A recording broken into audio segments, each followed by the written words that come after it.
So, this particular series is Roadmap to Reopening Mama Matcha Cafe. And it's been a lot of work. In fact, some of the episodes that I have recorded, I haven't even publicly published yet. Most of my recordings are live recordings.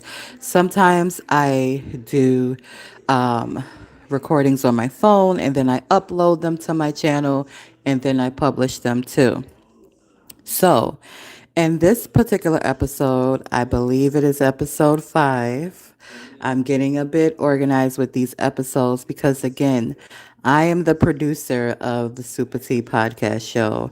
I'm the producer, I'm the curator, I'm the talent, I'm all of that. And wearing all those hats can be a bit exhausting sometimes. So, regardless, here I am. I'm publishing this 5th episode. And as you see, I mentioned a phenomenal woman. Like, I watched this woman, or listened to her, I should say, all of the top of the day this Saturday. Her name is Tracee Ross Ellis. She's phenomenal. She's just phenomenal, phenomenal, phenomenal. I didn't realize it was only like a 10-year difference because when I first got introduced to her, it was her playing a character on a sitcom called Girlfriends. And I was fairly young then. But I believe she was fairly young then too, huh? But when you watching people on TV, you don't realize it's such like, whatever. So, what I recognize listening to her speak on these podcasts, these other podcasts. So she's not on this podcast. What I'm going to share is snippets from another person's podcast. This lady's name is Emma. It's my first time being introduced to Emma's podcast. I believe it's called Aspire. I am going to put the link for the full episode down below in my description. And yeah, first I listened to Tracee speak on a podcast called, Lord have mercy, Wild Card. And she was like, she was sitting with this lady named Rachel, and Rachel would pull out these cards and she would say, okay, pick a card. And Tracee would pick a card, one, two, three, and whatever was on the card is what she would ask. And, it was such an engaging and just authentic, like I was in my kitchen, like I was there in the studio with them, like I do the same thing. Yes, answer it. It was funny. It was phenomenal. And then, I was watching, this was playing on YouTube. And then after that, and I'm going to tie it in how it ties into the roadmap to reopening Mama Matcha Cafe. So then came on Aspire, and then Aspire was Emma, the host there, interviewing Tracee. And so she got a little deeper. This was a direct interview, and she got a little deeper and she asked her about her brand. And I remember, I kind of remember, I don't know whether I might have been an Ultra. I might have been an Ultra or I might have been a Sephora because on 34th Street in Manhattan, they're both there. But I remember when I picked it up and it was one of those things we were just like la la la la la, you're shopping, something like pulls you. That's how I interact with things like that are significant and kind of like pulled to me, and I'm like, ooh, what is that? It could be 1,000 things and one thing will stick out and be like, pick me up. So that's what I did. And I was like, oh, okay. And I'm pretty sure it was not in my range, in my budget. So I was like, okay, well, duly noted. I will make a note in my brain to come back. And when it is in my budget, this is where I'm going, right? So Pattern Beauty is Tracee Ellis Ross beauty brand. And she started out focusing on our hair, on textured hair. Oh my goodness. Oh my goodness. It's so freaking amazing because her hair is freaking phenomenal, right? And so yeah, like when I found the product that she made, I was like, oh yeah, oh yes, like you don't gotta sell me on it, you know. I gotta catch up. I gotta catch up my budget, right? So, any hoots, fast forward. That was years ago. I don't even know how many years ago, but it was years ago, right? So now fast forward to today, she's talking about when she started the brand. And so Emma asked her a question. You're gonna see this all in the snippets. This is gonna be my first time like editing, where I'm gonna take 3 videos and put them together. Because I'm at my desktop. I think you can only edit at a desktop, which is probably why my videos have been live, because I don't have to edit them when I do it live. I just do it live and then I publish it. Only editing I do is like the thumbnail and adding the descriptions, you know. Any hoots, this is gonna be my first one. I'm excited. I don't know how it's gonna come out, but I'm praying it comes out good because I recorded what they did, right? So I recorded it with my mobile device. And now I'm recording this, and I'm gonna send this or download this somehow. I don't know. Maybe I should have did this instead of as a live, as a I think I'm gonna have to screen record this and download it, and then add it. Okay. Anyway, my first time editing, people, with like video clips. Anyway, so Emma asked her a question, and she's like, so tell me, like how it started. Did you know automatically that this is gonna be a huge success? And she, again, her authenticity is like, dude, that's my dog. Like, that's my tribe right there. And I don't know if you just reach a point of authenticity at a certain age. I feel like I've always had mines, but I didn't always feel comfortable within it.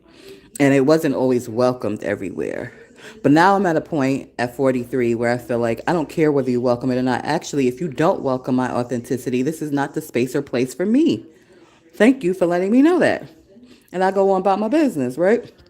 So when you see another woman and hear another woman in her authenticity, or another person in general, but it's just like, wow, like, okay, you get it. You get it. It don't fucking matter. Just do you, boo. So yeah. Freak all the judgments. I got comfortable with an individual one time. They were like, you use a lot of profanity. They didn't say it like that. They was like, you cuss a lot. Like, motherfucker, what the fuck you mean I cuss a motherfucking lot? That's me being comfortable with your motherfucking ass. If I cuss too motherfucking much, let me back the fuck up, because you already showing me that you judge motherfuckers by what the fuck they say and how the fuck they say it. I was getting comfy with you. I thought you could be in my inner circle, but apparently I misjudged too quickly. You got some good qualities, and I commend you on that, but I'm gonna be me. Period. Anyway, Emma. And I'm snacking at the same time. Whatever. These pretzels are really good. They're from Whole Foods. My first time trying them. Anyway, they almost taste buttery. Anywhoots. Emma asked her about the company. She's like, no, absolutely not. She was like, I knew that there was an issue because I was having this issue with my own personal hair, but I didn't know what this was going to actually become. And it took her 10 years before it got on shelves. So she was like, what? You're an actress. You're Diana Ross's daughter. It took you 10 years before you got a product on the shelves? And it made me think about my cafe and the deadlines that I was putting on myself. So I know that in my last episode, I basically was saying, listen, I'm just here as a vessel. I know I'm the founder and this is an idea that came through me, but if you don't know, you will be like, what you mean it came through you, but it's not from you? It ain't from me. It's from the divine, people. Okay? You want to call it divine God, you want to call it Allah, whatever you want to call that force that keeps us alive and keeps our planets from crashing into each other. Yeah, that's where it came from, okay? I am just a vessel. I am just a vessel. And I realized that and I recognize that and I did ask for it now. I did ask for it. I did ask for it. I did receive it. But I, again, am just a vessel. So knowing that, me being aware of that, and me being vocal about that, and me being transparent about that, it's like I'm on that timeline. I'm not on a person's timeline or trajectory. And hearing her discuss her experience with her, because it's the same thing. She didn't say it like that, right? But I know it's the same thing. I know it's the same thing by the way she responded. She didn't respond like, oh, yeah, I did this and I just knew it was going to be this. She was like, oh, no, I just knew there was an issue and I was trying to find a solution to the issue. And the way she approaches marketing, I'm like, yes. No, I'm a business student. I just graduated from one college. I'm signed up for another university to continue my degree in business, and I've done cohorts and all type of stuff. And it's so true that in marketing, this old way of marketing, they pretty much shame people. It's like, oh, you have a problem and we're going to solve your problem. And she's like, no, I shop when I'm happy. And I'm like, I shop when I'm happy too. I eat when I'm happy too. I never got the people who ate when they were sad. I was like, no, I did have an experience recently, just a small sidebar, where I was angry and I ate. But again, not sad. Like sad, I'm just like,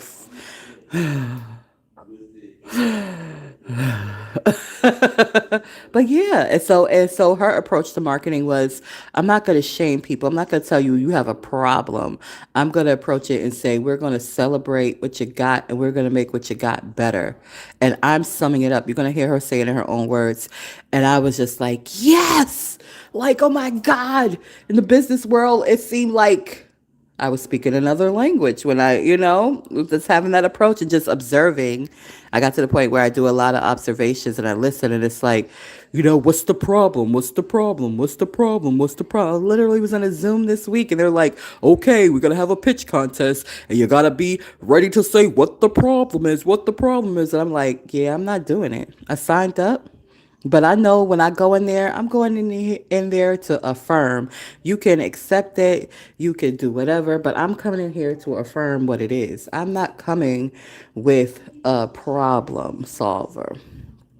I'm coming, I mean, well, kind of sort of I am because the cafe, but I'm not coming in there to shame. I'm coming in there like solutions. It's just another perspective to come to with marketing, and I like the way she did it. And I love the way how she did not use any of her finance. See, that was one of the errors I made the first time I opened up the first cafe. I'm like, oh, kudos, kudos, kudos, kudos, kudos. No. Yes, great that I achieved what I put out to achieve, but not great that I used my own finance. So, yeah, I'm not doing that this time around at all. We're gonna find some partners, right? And I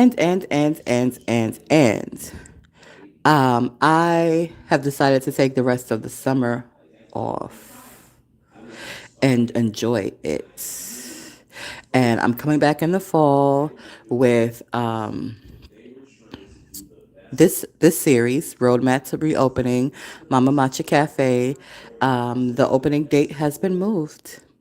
That's it. That's all. And because I'm doing it the way I'm being inspired to do it. I'm not rushing for no person. I'm not rushing for no validation. I'm doing it the way I'm being led to do it. And I still have to find investors because it's not a small thing. It's not like, and it's tricky talking. It seems to be tricky sometimes talking to certain people who have not worked with luxury brands or $1 million brands because they have and embedded in them, this is the way it got to be, this is the way it got to start, this is the way it got to go. However,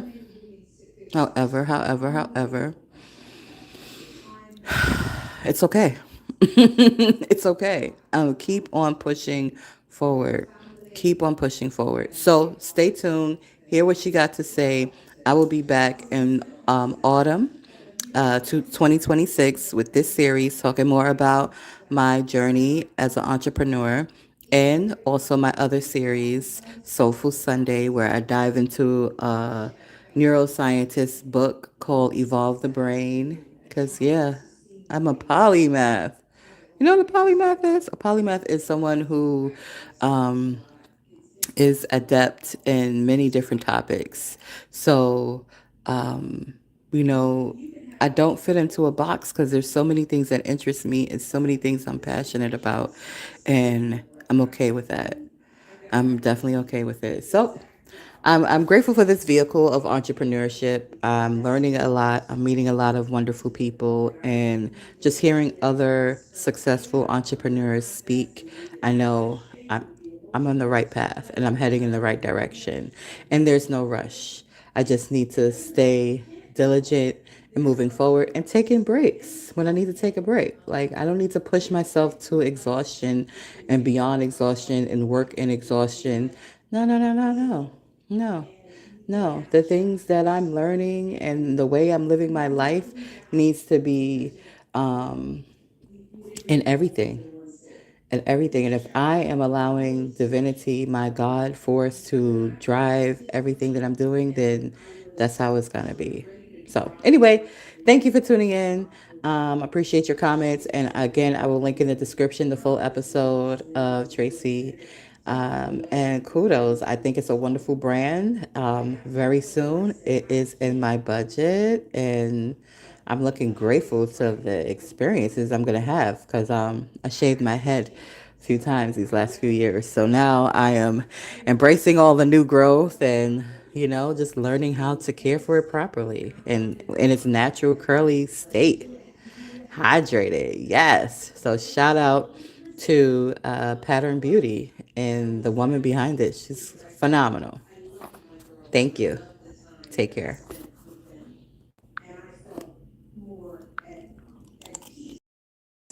And during the process, and this is practical for you, this is a great one to talk about here. I learned a process around no's that has been instrumental in my entire life, but particularly as a business builder. Because you were told no. So many times, in so many different ways.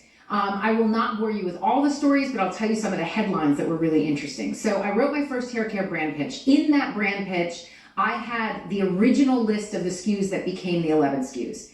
And the clear indication I had was that I wanted to, at the time, this is the way I said it, and now the way I say it, I wanted to shift the paradigm for how hair care was marketed to textured hair and Black people. Didn't understand it. Marketing is based on telling the consumer they have a problem, yes, and shaming them into buying something they need to fix the problem. Number one, I don't think that works as a consumer. I am a consumer. I shop the most when I feel good. Yeah.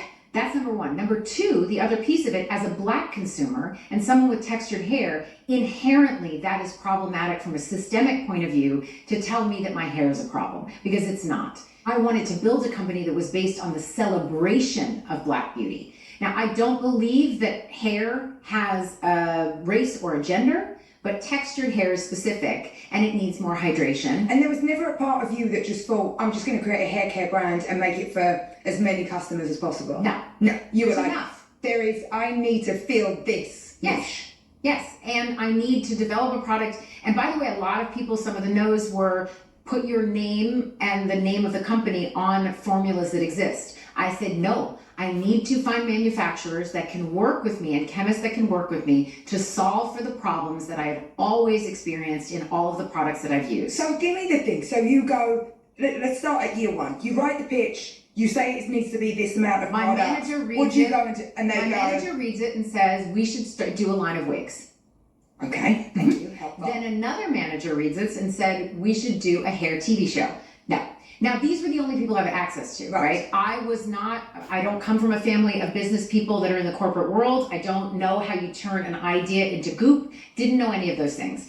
So then I went to another person who made me cry and was like, why would you, an actress, you need to partner with a hairstylist. I was like, no, I don't, because hairstylists have not known how to do my hair. And you cried? I did. You cried with a no? She was very angry with me the way she said it. She was like, she shamed me. But the thing that was interesting to me was I also, in that no, got clear. So I'm going to tell you a couple of stories, then tell you what my experience is and how I use no's. So she was like, why you should partner with a hairstylist. I said, no, because the majority of hairstylists don't know how to do my hair. They know how to make my hair straight. They know how to braid my hair. They know how to do other things. They don't know how to do my hair the way I do my hair when it's out and big. Yeah. But what I learned is the no, take it in, have the feelings, be disappointed, or whatever that is.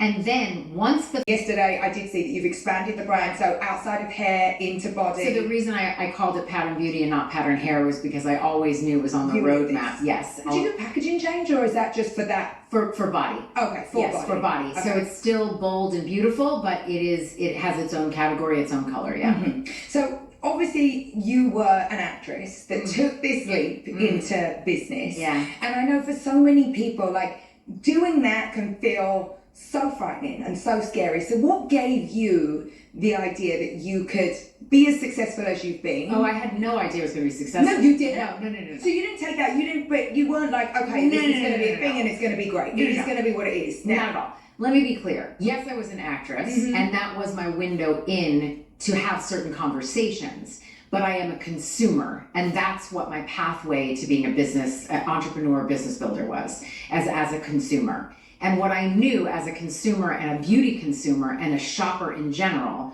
was that my entire childhood and life around hair products, there was something missing. And I kept thinking, I didn't know it was going to be me, but I kept thinking, why is it the same products that my mom and my grandma, my aunts, like, why is it the same products? Why is it the same few products in the corner? Why is there nothing new? Why can I not find products that are actually for the way my hair grows out of my head and are not trying to straighten my hair? Why are the products that are for they say for curly hair don't work on me? So I kept saying, oh my God, it would be so amazing. And that was when my mom had that conversation. She was like, please stop buying products. You can't keep buying all these expensive products. This is insane. And that was another gripe I had. I had so much hair, you would buy this little thing for $45, and it was 2 shampoos, 2 conditioners in there. The shampoo was always bigger than the conditioner, but I used more conditioner than I used shampoo. These were all the things I was like, why has no one thought of this? I don't understand. Why did they say put a dime size when I need a handful? Like, I just never understood. And so I kept thinking, my God, wouldn't it be amazing if someone had a line of products that looked beautiful and I could use the whole line on my hair and it looked beautiful on my counter, blah, blah, blah. Wouldn't it be amazing if someone actually made enough conditioner that it was more conditioner than shampoo? How long did you say this for? This was my entire growing up. And then I wrote my first hair care brand pitch when Girlfriends finished. Oh. And you launched it when? It took 11 years to get on shelves. First of all, we should say that story more, because everybody imagines it's like an overnight success. No. So it took you, Tracee Ellis Ross, 10 years. 10 years. And I want to be very clear with people. This was 10 years, and nobody thought it should be coming from me. This was before celebrity brands existed. I'm the founder, so that is often different, whereas people bring somebody in. But Pattern was built as a consumer who saw a blank space. So significant. Yes. Blank pages are significant. And in regards to Mama Matcha Cafe, it's similar. It's similar to how we started. So I know I said earlier that it's something I asked for, even though it's something that I'm not really in full control over, because divinity has those reins, has that leadership, has that guidance, and I'm just a vessel for divinity's action in this wonderful, amazing business model. That's how I started. I was a public safety officer in New York City, commuting back and forth, back and forth, back and forth, back and forth. And I would pass this commercial space every day, walking from Penn Station to my security post. And one day, I asked the question in prayer, like, what could this space be? That was my asking, and immediately the download came to me. It could be this. And it was very specific. It wasn't like it could be this or that or this. It could be this. And I was like, oh, okay. Well, let me get on it. And I found me a SCORE mentor. I don't know if you're familiar with SCORE, but I will put SCORE if you are an entrepreneur or you're thinking about starting your own business or you even have your own business. SCORE is a free resource of mentors. And it was very valuable for me. And that was, I want to say, 2019. So I got a SCORE mentor. Her name was Barbara Grumit. We met downtown Brooklyn. I let her know about my idea. She was like, okay, well, you have to structure this.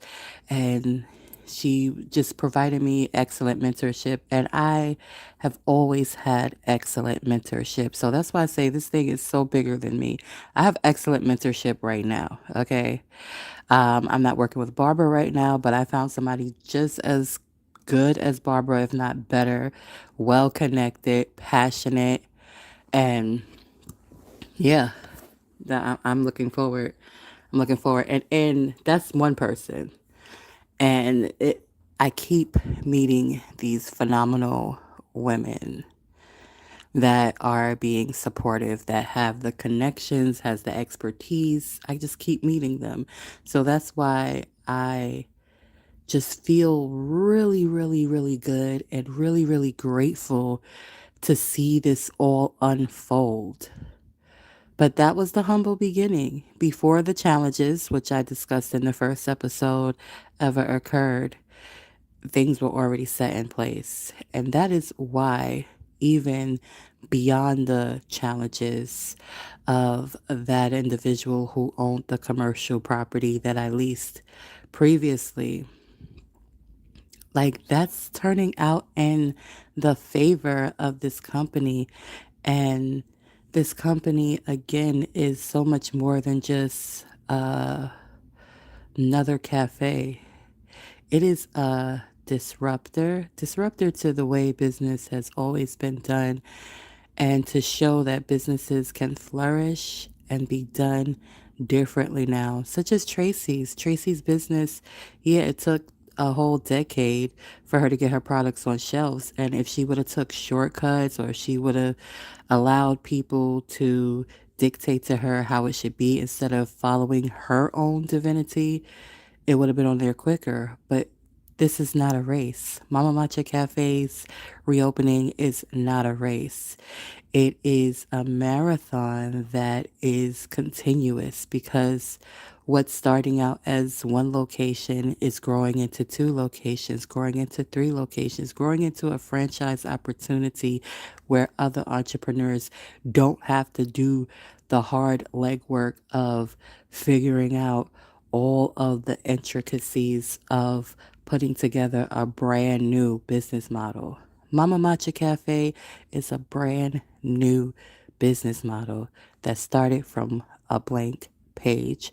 So stay tuned.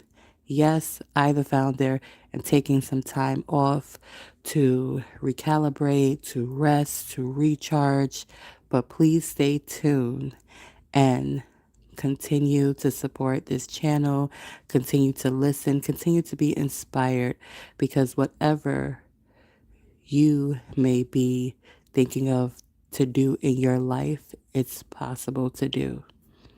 Thank you again for tuning in to the Super Tea Podcast Show, and I will be back autumn 2026. Talk to y'all then. Stay well and enjoy the summer too. It's beautiful weather. There's so many beautiful things happening simultaneously.